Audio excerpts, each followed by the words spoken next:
Hey, I'm Sapphire. Want to hear something scary?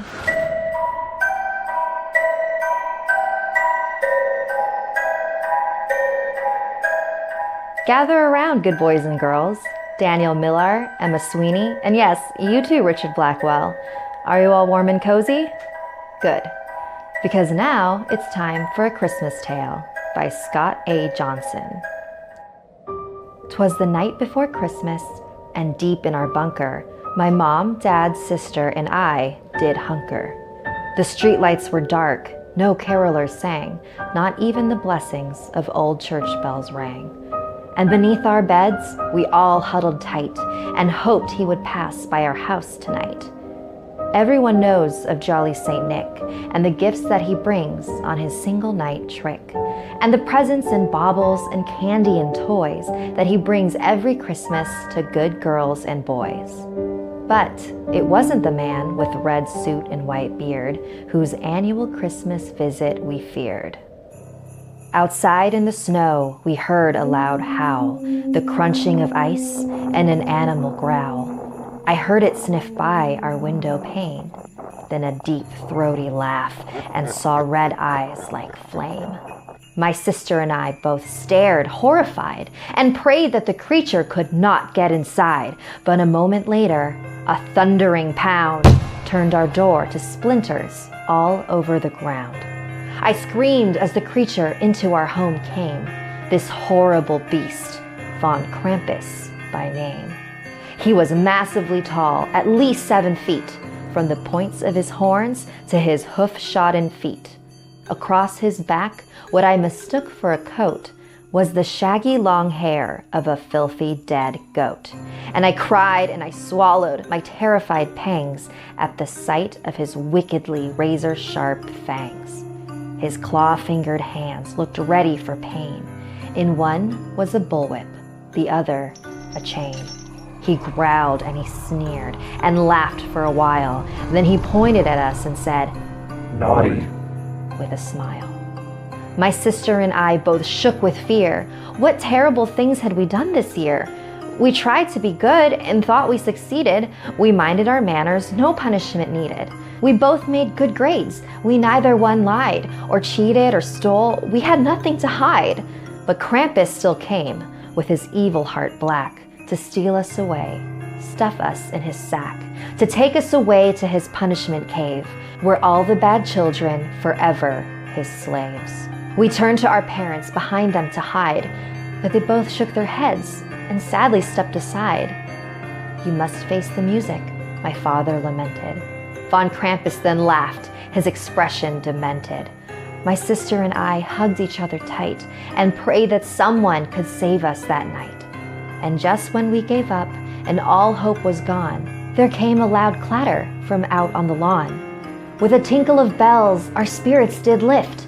Von Krampus snarled, the air he did sniff. On the wind came the scent of holly and pine, of gingerbread cookies and holiday wine.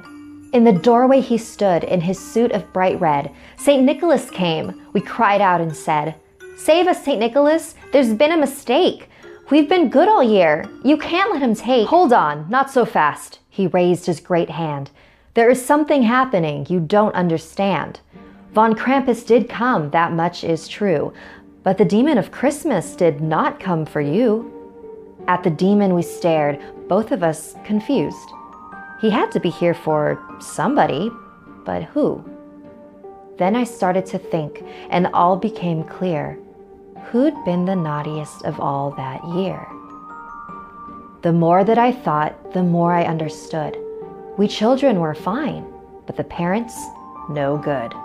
"But Krampus takes children," my father protested, and Santa's face twisted toward the man he detested. "Christmas time is for children and gifts to be given. You took their innocence, and that can't be forgiven. You scared them into silence, their souls you did twist, and to top it off told them I didn't exist. For your lifelong naughtiness, the piper must be paid," and set Krampus upon them with a dismissive wave. The adults screamed as they went into a sack, and we cried until Santa patted my back. "What's wrong?" asked St. Nicholas. "I thought you'd be happy to be rid of those people who treated you crappy." We are, I sniffed, sincere as could be. But what is to become of my sister and me? St. Nicholas smiled and laughed loud and deep, as did Krampus, a sound that still haunts my sleep. Why, you'll come with me, he said with great joy. I have great use for a good girl and boy. You'll come to my workshop and work with my elves. I promise that you will enjoy yourselves. I'll teach you my secrets, my toy-making ways, and then you'll take over when I've ended my days. But, said my sister, what about him? Won't Krampus be lonely? She scratched his chin. I wish to thank him, and I know the way. I will go with him and be his protege. And so, from Kris Kringle, I learned to make toys, and my sister to torture naughty girls and boys. And every evening from that point thereafter, my dreams were full of parent screams, and my sister's laughter. And so this ends our happy Christmas story. If you're nice and not naughty, you've no need to worry. But if your heart's full of coal and you're an evil mister, try to hide, but you'll soon meet Krampus and my sister. If you liked this story, check out creepylittlebastard.com for more from Scott. Like this video if it gave you the chills, and don't forget to subscribe to Snarled and our sister channels Hissy Fit and Slay Tricks. If you or anyone you know have any unique paranormal experiences, DM me on Instagram or Twitter at awkwardsapphire and I might feature your story. Even if it doesn't fit in with the current theme, it might fit one in the future. And I do my best to read and respond to everybody, so please be patient with me. Until next time, sweet dreams and happy holidays.